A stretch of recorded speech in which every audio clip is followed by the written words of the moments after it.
Amis fermiers, amis fermières, bonjour, bienvenue à la ferme, bienvenue sur Cocotte TV. Aujourd'hui, je vous présente un casque qui nous provient d'HyperX, autrement dit Kingston, qui se prénomme le Cloud Mix. Alors, le Cloud, vous le connaissez, nous le connaissons, il a eu à peu près toutes les versions. En devenant Mix, eh bien, dans la bataille, il a perdu un fil, enfin, perdu, c'est un bien grand mot. En tout cas, il a gagné une connexion Bluetooth et une batterie, ce qui va lui apporter un petit peu plus de polyvalence qu'il n'en avait jusque-lors. Alors, au niveau du packaging, vous avez quelque chose d'assez sobre. Le casque est présenté largement face avant.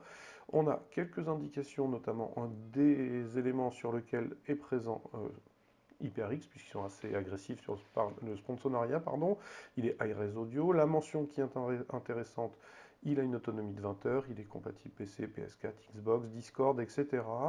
Normalement, au dos, on devrait retrouver les spécifications techniques. Alors, en fait, elles sont assez laconiques, il n'y en a pas réellement d'ailleurs, ce qui nous obligera à aller sur le net pour rechercher l'information.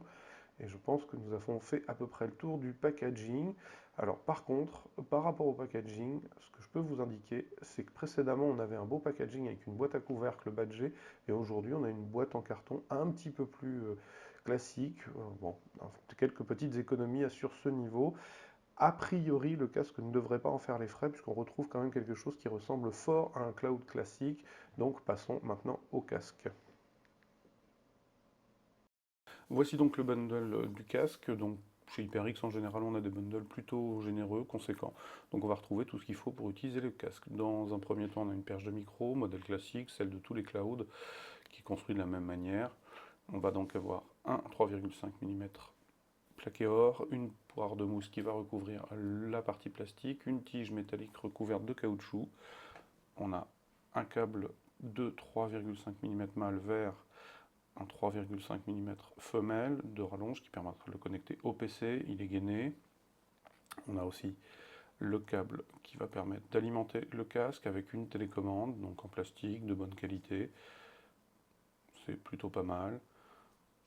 On a un marquage HyperX sur l'une des faces. On a aussi une fine molette traversante et un bouton curseur. Bien évidemment, il est tressé lui aussi. On a aussi un câble de rechargement en caoutchouc cette fois-ci, avec un micro USB vers USB. On a une sacoche souple de transport au nom de la marque, un large HyperX. Et on retrouve tous les différents documents papier, les guides de l'utilisateur, les clauses de garantie et un petit flyer qui vous invite à découvrir les nouveaux produits ou autres produits d'HyperX. Donc on a tout ce qu'il faut. On n'a plus maintenant qu'à passer au casque, ce que je vous propose de faire maintenant. Nous voici donc face au casque, il s'agit d'un cloud, vous l'avez noté en début de présentation, donc pas de différence esthétique majeure par rapport aux autres de la série. Donc on retrouve un casque plutôt bien fini, pas de souci, il y a un petit défaut qu'on reprendra, mais qui est quand même pas bien méchant. Au niveau du Sky, c'est doux au toucher, c'est sympa, c'est badgé aussi, comme vous le voyez, HyperX assez largement. Sur l'intérieur, on a une mousse assez souple, avec du Sky de bonne qualité encore une fois. C'est le même constat au niveau des oreillettes, on a de la mousse, c'est souple, c'est agréable, c'est doux au toucher. Petit défaut du Sky, ça tient chaud, mais sur ce point, il n'est pas le seul à opter pour cette matière, donc on ne lui reprochera pas. C'est de manière générale plutôt pas mal. On retrouve sur les clouds cette structure métallique, donc en forme d'arceau. C'est là où on a un petit défaut. Au niveau de la tranche, en fait, ici, c'est pas parfaitement bien ébavuré. Un petit coup de lime aurait été le bienvenu. C'est pas bien méchant, mais bon, ça mange pas de pain. On a deux pivots qui permettent de maintenir l'écouteur, le fil d'alimentation, un évent en partie haute. Pour le reste, on a une platine en alu anodisé badgée HyperX. Alors, elle est assez jolie, mais fragile et sensible aux rayures. Il faudra donc faire attention, c'est indéniable.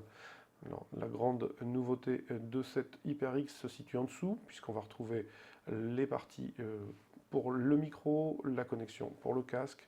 On a aussi de l'autre côté le bouton d'allumage ici, pardon, le micro USB, la diode d'information, le volume plus-moins, puisqu'il se dispense il peut se dispenser d'un câble. Alors sur la face intérieure, ici on retrouve une toile acoustique noire, une fine toile acoustique.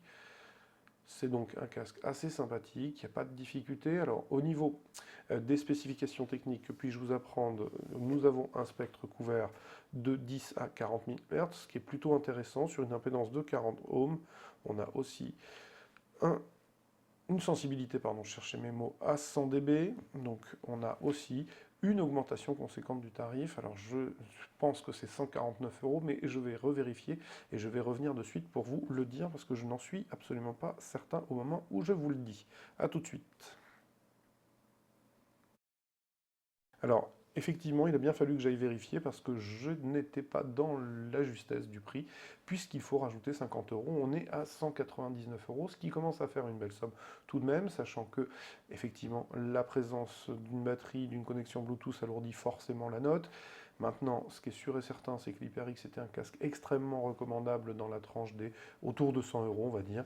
Euh, un casque qui proposait une excellente qualité de son, donc là, l'augmentation est conséquente et vient quand même le placer en face d'une concurrence qui est plus achalandée que d'habitude, parce que 199 euros, on commence à trouver des casques de marque peut-être un petit peu plus réputés, légitimes, assises.